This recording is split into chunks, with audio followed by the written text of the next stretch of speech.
The arrow was already in flight when Sarah saw it.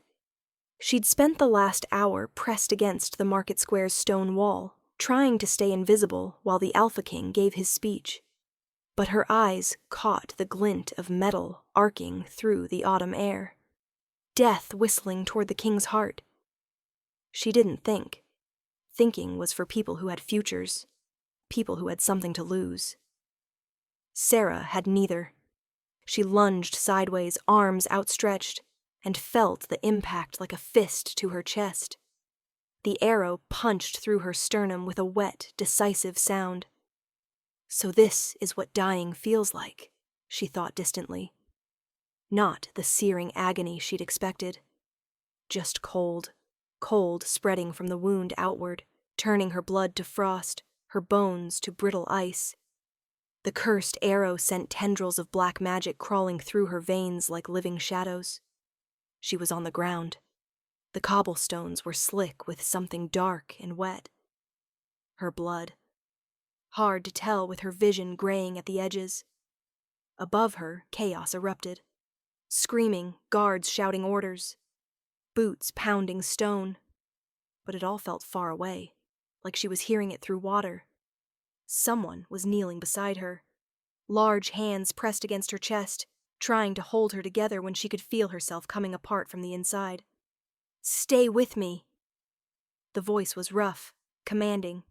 She'd heard it from a distance all afternoon, the Alpha King addressing his people. Now, up close, he sounded almost desperate. "Don't close your eyes." Sarah tried to focus on his face. Strong features, sharp jaw, eyes that burned amber even in human form. He looked furious. Kings probably didn't like when random women ruined their speeches by bleeding out on their watch.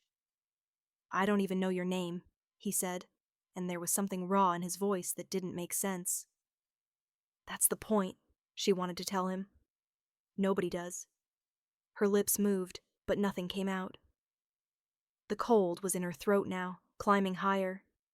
She could feel the curse burrowing deeper, wrapping around her heart like a fist slowly clenching shut. The king's face blurred. The shouting faded. Darkness pulled her under. The first thing Sarah felt was warmth, not the cold that had consumed her as she died. And she had died, she was certain of it. She'd felt her heart stutter and stop. But this was different. This was heat against her skin, like lying in sunlight after a lifetime in shadow. The second thing she felt was pain. It radiated from her chest in dull, persistent waves. Not the white-hot agony of the arrow, but something deeper. Bone deep, like her entire body had been torn apart and stitched back together by someone who wasn't entirely sure how the pieces fit. "Don't." The voice was low, rough with exhaustion. "You'll tear the healing." Sarah forced her eyes open. The room swam into focus slowly. High ceilings, stone walls, a massive fireplace crackling with flames that cast dancing shadows across dark wood furniture. This wasn't a healer's ward. This was someone's private chamber. And sitting in a chair beside the bed, looking like he hadn't slept in days, was Alpha King Theron Kane. Sarah's heart kicked against her ribs. She tried to sit up, failed, and settled for turning her head. He looked worse than she felt. Shirt half unbuttoned and stained with what might have been blood. Dark circles under his eyes. Hair disheveled like he'd been running his hands through it for hours. "You're awake," he said flatly. Not a question. Not even particularly relieved. Just stating a fact. "I'm alive," Sarah corrected, her voice coming out as a rasp. Her throat felt like she'd swallowed broken glass. "For now." Theron leaned forward, elbows on his knees, and fixed her with those unsettling amber eyes. The arrow was cursed. Dark magic, the kind that doesn't let go once it's in you. The healers couldn't remove it without killing you, and leaving it in was killing you slower. Sarah processed this. "So what did you do?" His jaw tightened. "Something I shouldn't have," Before she could ask what that meant, he stood abruptly and moved to a side table where a pitcher of water sat. He poured a glass and brought it to her, his movement stiff, controlled. When he held it to her lips, his hands were steady, but she could see the tension in his shoulders. The water hurt going down, but God, it was the best thing she'd ever tasted. The curse was tied to your life force, Theron said as he set the glass aside.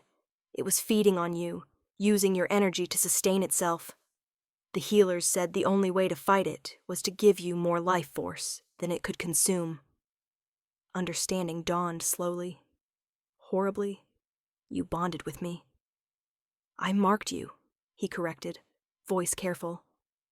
It's not a full bond, not like true mates, but it created a connection strong enough to share my life force with you, strong enough to keep you alive while your body fought off the curse.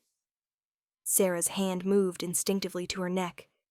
Her fingers found raised skin, a bite mark, still tender, that sent a shiver down her spine when she touched it.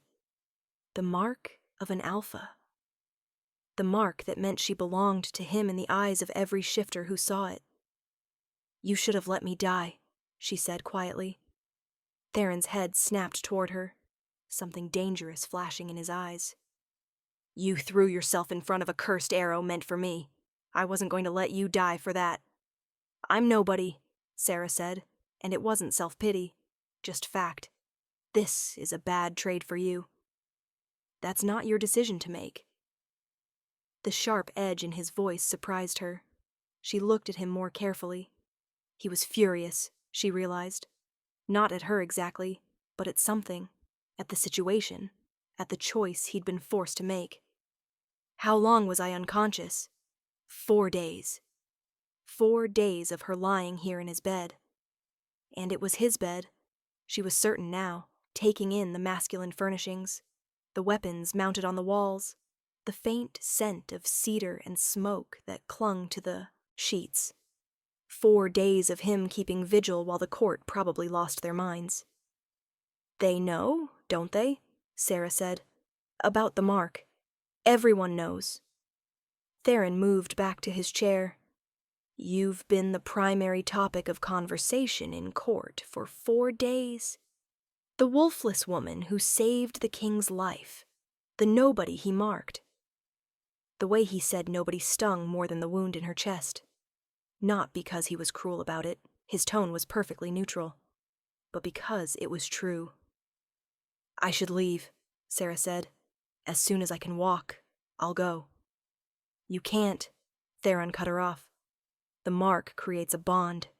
Incomplete, artificial, but functional. Separation will be painful for both of us until the curse fully leaves your system. And according to the healers, that could take weeks, maybe months. Sarah stared at him. You're saying I'm stuck here? I'm saying we're stuck with each other. He met her eyes, and for the first time she saw the exhaustion there, the weight of it. I'm not happy about this either, but we don't have a choice. The words shouldn't have hurt. They were practical, honest. But something in Sarah's chest twisted anyway. I'm sorry, she said quietly, looking away, for putting you in this position. I wasn't thinking. I saw the arrow and I moved. Why? The question caught her off guard. What? Why did you move? Theron leaned forward, studying her face with intensity that made her want to squirm. You don't know me. I've done nothing for you. You're not Pack. You're not bound to me by loyalty or law. So why risk your life for a king you've never met? Sarah opened her mouth, then closed it. How could she explain that she'd spent her entire life watching people matter, watching them be important and valued and seen, while she existed in the margins? How could she tell him that in that split second she'd made a calculation? His life was worth something, and hers wasn't? I don't know, she lied. Instinct, I guess. Theron's eyes narrowed. He didn't believe her, but he didn't push. I'll have food sent up, he said, standing. You need to eat. Rebuild your strength. A healer will check on you this evening. He paused with his hand on the door handle. There are clothes in the wardrobe. You'll stay here until you're well enough to move to your own quarters. Your own quarters. Not guest quarters. Not rooms in the servants' wing. She was being given status then. Position. Because he'd marked her, and now she couldn't be invisible anymore, even if she wanted to be. Thank you, Sarah said, because she didn't know what else to say. Your Majesty? Something flickered across his face. Irritation, maybe, or discomfort. Theron, he said. If you're wearing my mark, you can use my name. Then he was gone, the door closing behind him with a soft click that felt far too final. Sarah lay back against the silk pillows and stared at the canopy above the bed. Her whole body ached. The mark on her neck throbbed in time with her heartbeat, and somewhere in the back of her mind she could feel something else. Something new, strange, and unwelcome. Him. Not his thoughts exactly, but his presence. Like a second heartbeat layered beneath her own. She could sense his exhaustion, his frustration, the tight control he kept on emotions she couldn't quite name. The bond. This was what he'd meant by connection. Sarah closed her eyes and tried not to think about how badly she'd just complicated both their lives. Tried not to remember the feel of his hands pressing against her wound, trying to hold her together. Tried not to wonder why a king would spend 4 days keeping vigil over a woman who was, by all accounts, nobody worth saving. By the 3rd day after waking, Sarah could walk across the room without feeling like she'd collapse. The wound in her chest had faded to a dull ache. The mark on her neck had stopped throbbing constantly, settling into a strange warmth she was learning to ignore. Theron visited twice a day, morning and evening, like clockwork. He never stayed long, just checked that she had everything she needed, that the healers were satisfied with her progress. His manner was perfectly polite, perfectly distant, like she was a responsibility he was managing. Nothing more. It shouldn't have bothered her. But the bond made it harder to maintain that distance. Every time he entered the room, she felt his presence like a physical touch. And worse, she could sense the things he was trying to hide, the concern beneath the cool exterior, the guilt he wouldn't voice, the weight of his crown. On the 4th day, he found her standing by the window, looking out over the castle grounds. She'd finally put on the clothes he'd mentioned, a shirt that hung to her knees and pants she'd had to tie with a belt. She felt ridiculous, but it was better than wearing the blood-stained remains of what she'd died in. "You're up," Theron said from the doorway. Sarah turned. He looked better than that first day, cleaner, at least, like he'd finally slept. But the tension in his shoulders was still there, the careful control that never slipped. "I'm sick of lying down," she said. "And the healer said movement would help." He nodded, moving into the room. "How's the pain?" "Manageable." Sarah turned back to the window. "When can I leave?" She felt his surprise through the bond before he masked it. "Leave these chambers? I assume I'm not supposed to live in your bedroom permanently. Right?" There was something strange in his voice. "I've had rooms prepared for you in the East Wing. You can move whenever you're ready." "I'm ready now." Theron was quiet for a moment. "The bond doesn't require us to be in the same room." "No," Sarah said quietly. "But we both know this isn't a real bond. You don't have to pretend it is." Something flashed in his eyes. Anger, maybe, or frustration. The bond crackled between them, and for a moment she felt the full force of his emotions. The guilt, the resentment, the irritation. And underneath it all, something that felt uncomfortably like hurt. "You're right," he said, voice carefully neutral. "It's not a real bond. I'll have your things moved to the East Wing today." He left before she could respond. Sarah stood by the window and hated herself a little. He'd been trying to help, in his own stiff, duty-bound way, and she'd thrown it back in his face. Through the bond, she felt him moving through the castle. Felt the moment his anger shifted to resignation, then to that bone-deep exhaustion she was becoming familiar with. She wondered if this was how it would be between them, forever careful, forever distant, bound together but never truly connected. It felt like another kind of death, slower but no less final than the arrow. The rooms in the East Wing were beautiful, spacious and well-appointed, with views of the mountains, but they felt empty, cold. Sarah unpacked the few belongings she had and tried not to think about how the bed was too big, how the silence pressed against her ears, how she could still feel Theron somewhere in the castle through the bond, distant now, muted, but still there. A knock at the door interrupted her thoughts. A woman stood in the hallway, tall, elegant, with dark hair and sharp green eyes that assessed Sarah in a single glance. "So you're the one," the woman said, stepping inside without invitation. "The wolfless girl who threw herself in front of an arrow." Sarah's spine straightened. "And you are?" "Lyanna Ashford, the king's cousin." She circled Sarah slowly, like a predator evaluating prey. "Which means I'm one of the few people in this castle who can speak plainly with you." "Then speak plainly." Lyanna's lips curved. "You're causing quite the stir. The court is divided. Half think you're incredibly brave, the other half think you're a calculated opportunist who manipulated the king into marking you." "I didn't ask for this." "No, but you have it now." Lyanna stopped in front of her. "That mark on your neck? It makes you a target. Everyone who wants to hurt Theron now has a convenient weakness to exploit." The word echoed what Theron had said. Weakness. "Is that what I am to him?"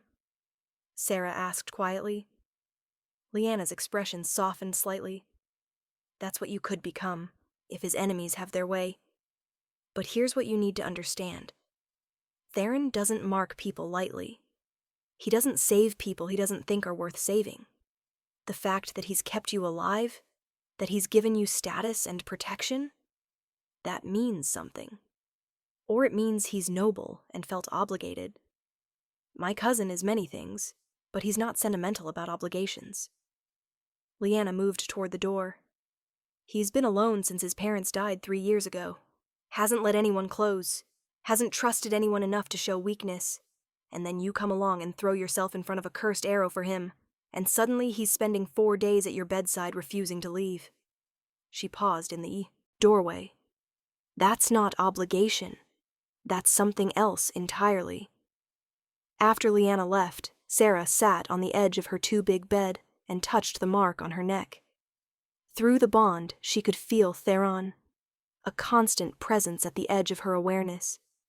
And beneath his careful control, she sensed something that might have been loneliness. Maybe they weren't so different after all. The assassination attempt came 2 days later. Sarah was in the gardens when she felt it, a wrongness that crawled up her spine and made her wolf instincts scream, even though she'd never had a wolf to begin with.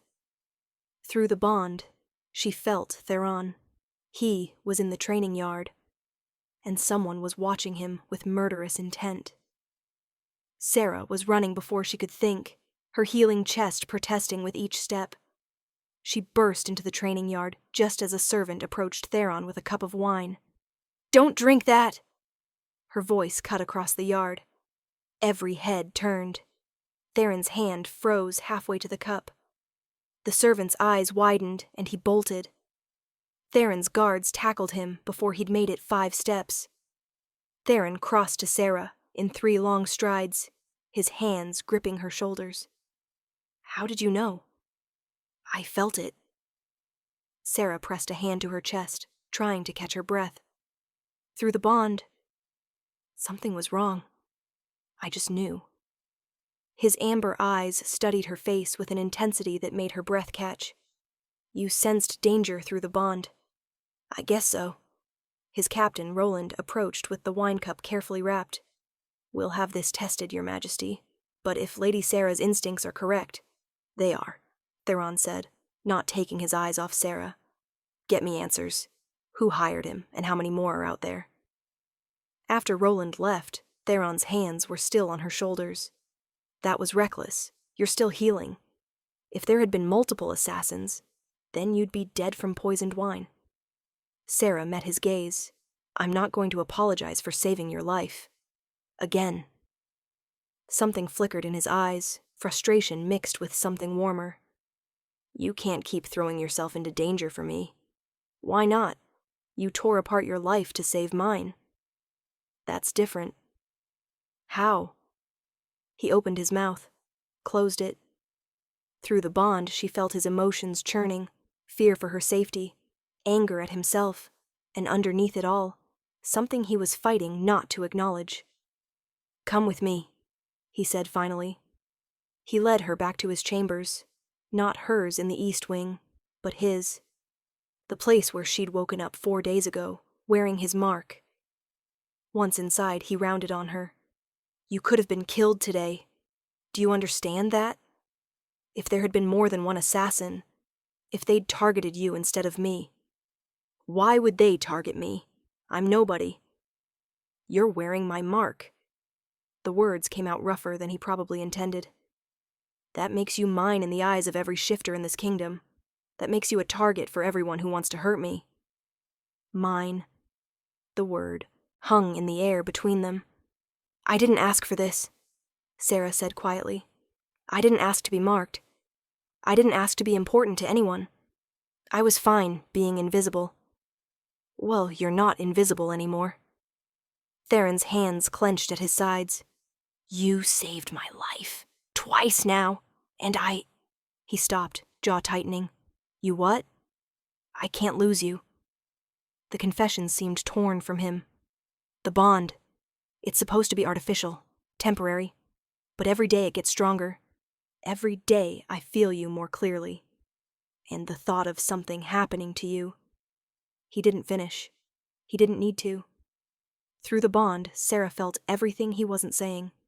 The fear, the need, the desperate, terrifying realization that she'd become important to him. I feel it too, she whispered. The bond, it's not artificial anymore, is it? No. Theron moved closer, his hand coming up to cup her face. I don't know when it changed, but it's real now. You're real. And Sarah rose on her toes and kissed him, cutting off whatever he'd been about to say. The bond flared between them like fire, bright and consuming and undeniable. Theron's arms came around her, pulling her closer, and through the connection she felt everything. His relief, his want, his fear of losing her. When they broke apart, both breathing hard, he rested his forehead against hers. Stay with me tonight, he said quietly. Not in the East Wing. Here. Theron, I need to know you're safe. The bond is stronger here. I can protect you better here. Sarah studied his face, the sharp angles, the amber eyes that burned with something that looked like desperation. This isn't about the bond, is it? No. His thumb traced her cheekbone. It's about you. It's about the fact that I can't remember what it felt like before you existed in my life, and I don't want to find out what it feels like to lose you. Then I'll stay, Sarah said simply. Relief flooded through him, through both of them via the bond. That night, Sarah fell asleep in Theron's arms, feeling safer than she had in her entire life.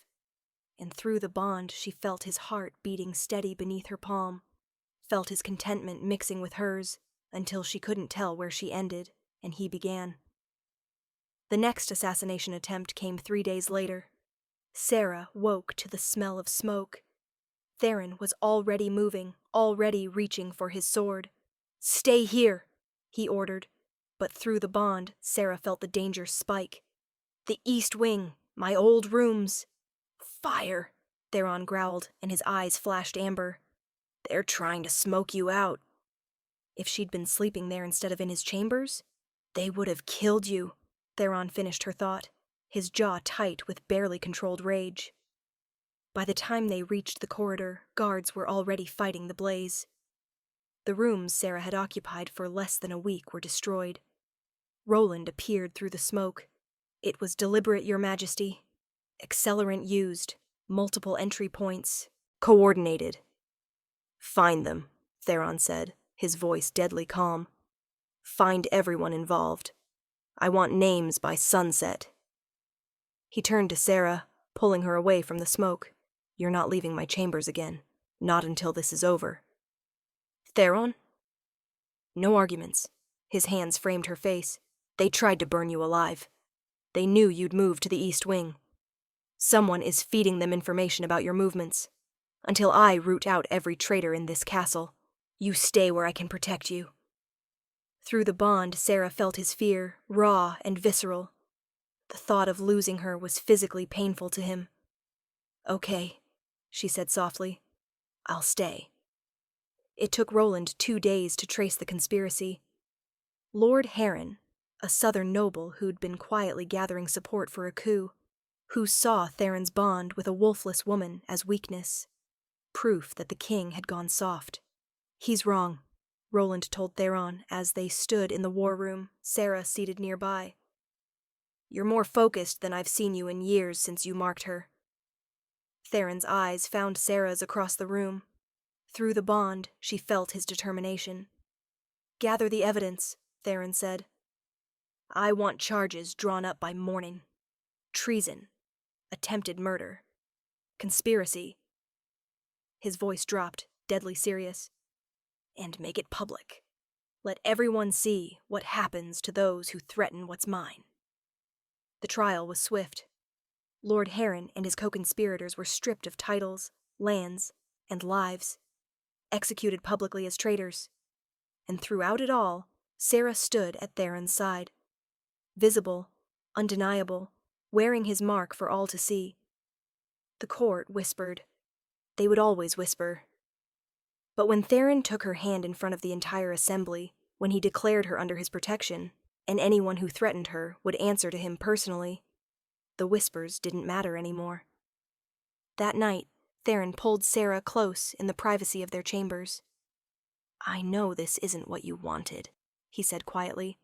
Being visible, being important, being mine. No, Sarah admitted, her fingers tracing the line of his jaw. I wanted to stay invisible. Stay nobody. Stay safe. She met his amber eyes. But then you saved my life. Then you gave me your mark. Then you made me matter. And now I don't want to go back to being nobody. I want to be somebody. To you. You are. Theron's kiss was gentle, reverent. You're everything. Through the bond, Sarah felt the truth of his words. Felt his love, because that's what it was now, fully formed and undeniable. I love you, she whispered against his lips.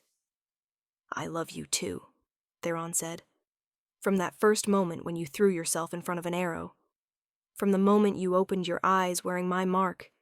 Every moment since. He kissed her deeper. Stay with me. Not because of the bond. Because you choose to. I choose you, Sarah said. Every day. Always. The wolfless nobody became a queen. The artificial bond became real love. And 2 people who'd spent their lives alone, finally, found home in each other's arms. The end. Sometimes the greatest love stories start with sacrifice. Sometimes being nobody is what prepares you to be someone's everything. And sometimes the curse that nearly kills you is actually the blessing that saves your life.